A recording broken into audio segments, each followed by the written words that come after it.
Hey y'all, it's CJ Investing here. Welcome back to my YouTube channel. And today, I just want to talk about my thoughts on the stock market, what I've been doing lately. So lately, I've been researching stocks like Realty Income, as far as its tenants with its triple net leases and everything like that. It's a company that I just added to my Roth IRA.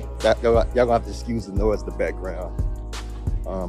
Walking currently on the street, on the sidewalk. Yeah, I've been researching Realty Income. It's a stock that I own. I got about a share, so very small positions, but I'm growing it out, doing a little bit more research on it. Even though I kind of understand it, I know what a REIT is and how to get their revenue and everything like that.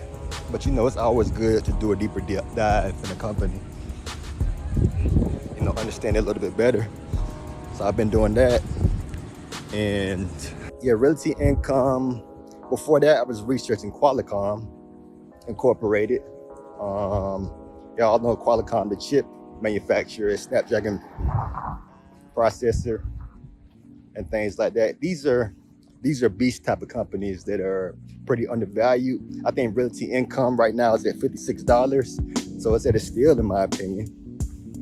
About a year ago, back in like 2022, you wouldn't really get these prices in the stock market. So you really gotta take advantage. And you gotta choose wisely whenever you picking your stocks to buy. After doing your research first, of course. And y'all know I've been buying CVS Health a lot, regardless of what they have going on with their short term, with their headwinds, as far as I think people dropping their health care. Recently somebody just dropped them out on the West Coast, California, somewhere around there. I made a short on it, a short video. But, I was talking about I wasn't really concerned about that. I still be buying because, overselling and overreactions in the stock market, that happens all the time. I don't really be worried about it, and you shouldn't too if you really love the company. Yeah, you should just continue to buy if you still have the conviction with the company, unless something drastically changes. You should keep, stay up to date with the latest news. Just keep dollar cost averaging into the company, lower your average. So yeah, that Qualcomm, Visa stock is too high for me right now. That's one of my favorite cost bases on the stock. I got in at like $195. I think it's at like $230 now. So I haven't been buying in a while, as it came up quite a bit. But that's one of my favorite companies. Hence, it's one of the biggest positions, I think the biggest position in my Roth IRA right now. So that Taiwan Semiconductor, I haven't been buying a whole lot of that. Not a real big position to begin with.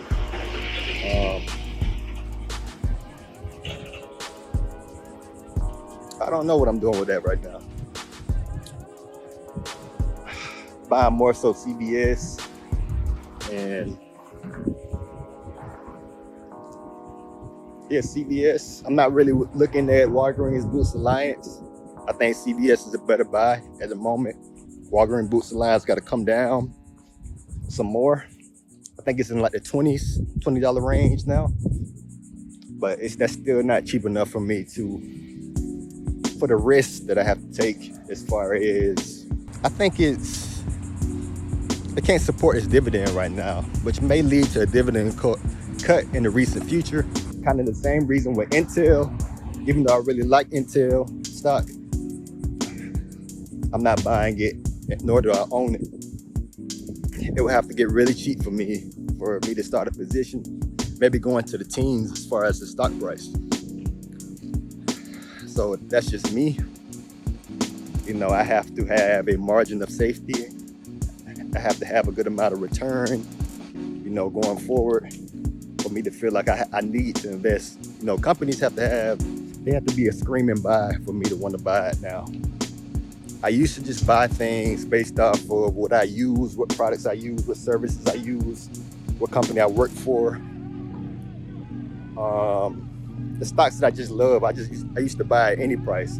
But I found that that's not the way.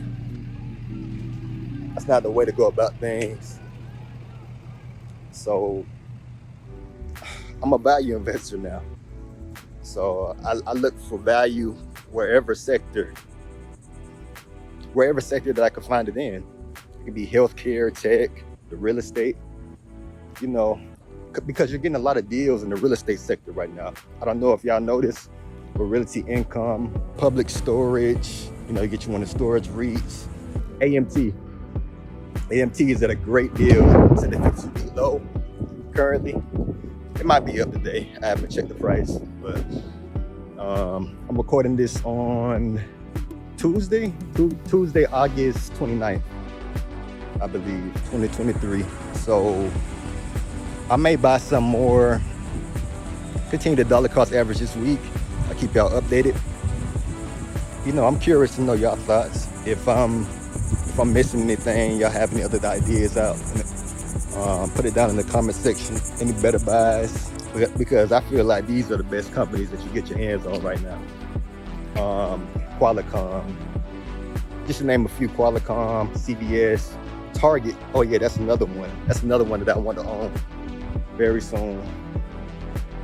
Got to do a little bit more research. Target, realty income. If there's a big market crash or market correction soon, I get into the big dogs like Microsoft, Apple, Google, some of those companies that are overvalued. But right now we looking for the value in the market, and we on the hunt for great dividend stocks. They don't necessarily always have to pay dividends, but that's just my preference. Some people say looking for strictly dividend stocks is wrong, but I do, because I believe I can find some great value, and I can find stocks, dividend stocks that are supported by its cash flow. So as long as you can do that, you find a company that has a lot of free cash flow, you'll be good. No matter what company that you get, as long as its fundamentals line up and everything like that. Other metrics like high return on invested capital are very important, and low debt on the balance sheet define a healthy company to invest in. So those are things that you have to look at when you're doing your research. So some stocks that I also been buying is T. Rowe Price. That's a must-have stock at current prices. If it goes below $100, I'm really loading the boat on it. But it's like one of my top 3 positions in my Roth IRA. I probably got like maybe 6 or 7 shares, as I have a small portfolio. Started investing a few years ago, back in 2020, February of 2020, and haven't been investing real aggressive lately, as I've been trying to pay down my debt and stuff like that. So I invest in my Roth IRA, my retirement account. But T. Rowe Price, as well as some stocks that I want to own, include BlackRock. BlackRock was actually my first choice as far as a retirement company that I want to own, because as you know, if you didn't, BlackRock owns everything: ETFs, other funds, big companies. I think it owns some Berkshire Hathaway, Apple, Microsoft, stocks like that, companies like that. So you're getting exposure to a little bit of everything with BlackRock. So you can't really go wrong with that company unless you buy it while it's overpriced. I haven't checked its price as of recently, as I mainly only see stocks that are at the top of my watch list. So how I do it is I move the stocks closer to the 52-week low on my Yahoo Finance watch list up. So towards the top are the more undervalued companies, and towards the bottom are the more overvalued companies. But they're all essentially companies that I want to own eventually. I'm just closer to owning the ones that are closer to the top. So yeah, that's how I do it. That's my strategy. BlackRock I want to own eventually. I'm in no rush. My next companies that I'm going to own, I recently just bought Realty Income, as I said earlier. I'm going to own Target and maybe Pfizer, ticker symbol PFE. That's at the top of my watch list. Pfizer has been trading at its 52-week low for a while. Competition with Johnson & Johnson. Pfizer was big with their vaccines when the pandemic first started. And these companies, and that provided a lot of revenue for these type of companies, but that's not the end all be all. They have other sectors of the business where they own revenue from. And it's a company that's going to be around for a long time. I think it's like number 2 on my watch list to buy after Target. Yeah, I just have to do some more research on it because I've been kind of hesitant as far as deep diving into it, as far as buying it. I want to add to my T. Rowe Price position, get that up. I want to get my Visa position to at least $1,000 before the end of 2023, as well as my CVS Health position and my T. Rowe Price position. I think I already said that. But, I want to get my Realty Income position to at least 10 shares before the end of the year. Realty Income is the monthly dividend company, as it pays dividends on a monthly basis while many others pay quarterly. The monthly dividend companies are great for compounding, so your money could compound quickly because it's giving you on a monthly basis, and you can take advantage of that using DRIP, the dividend reinvestment program, with your brokerage, so it compounds faster and you get more shares or fractional shares faster, build up your position faster. So I really like that. And Realty Income is one of the most high quality REITs, monthly companies that are out there. So I think it's a must own. These are must own companies, really. More stocks that I would like to own, like I said, Apple, Microsoft, Meta at some point. JP Morgan. I want to own that company. That company is pretty insane. It's one of the United States babies as far as banks. JP Morgan and Chase and Bank of America have some of the highest credit ratings in the world. And they're some of the most protected banks, as they hold the most assets out of any other bank, and they're the largest. So those banks aren't going anywhere. It's pretty much, it's quote unquote safe investment. Anytime you want something safe and stable, you go for a bank or a credit card type company, because those companies, they have plenty of free cash flow. It's not like those small, I don't know if you remember back months ago with the Silicon Valley Bank thing, with the crash. You don't want to aim for the smaller ones. You want to aim for the larger ones, but you want to get them at a deal at a lower value. When everybody's selling it, everybody's looking at something else, some tech or something like that. You go for the banks. You go for them stocks that you've been wanting to buy, but you couldn't buy because they were too high in price. So, it's always great to have a strategy in the market. When others go this way, you go this way. You watch what the bigger investors are doing, like the Warren Buffetts, Charlie Mungers, people like that.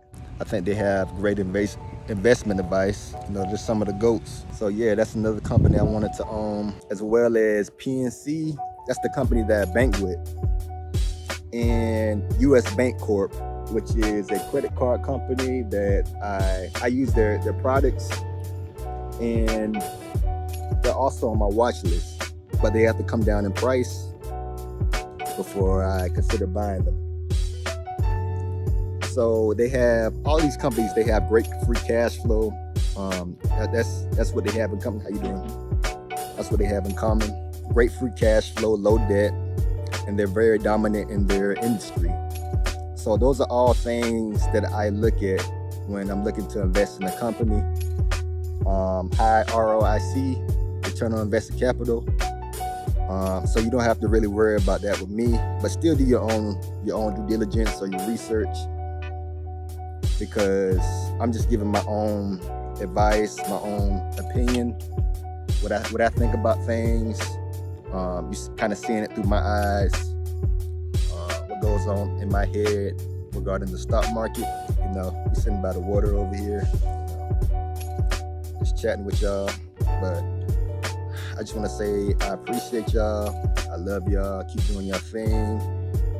Keep getting those dividends and getting those gains in the process, getting those cheap stocks on sale. And I love y'all, and I see you on the next one.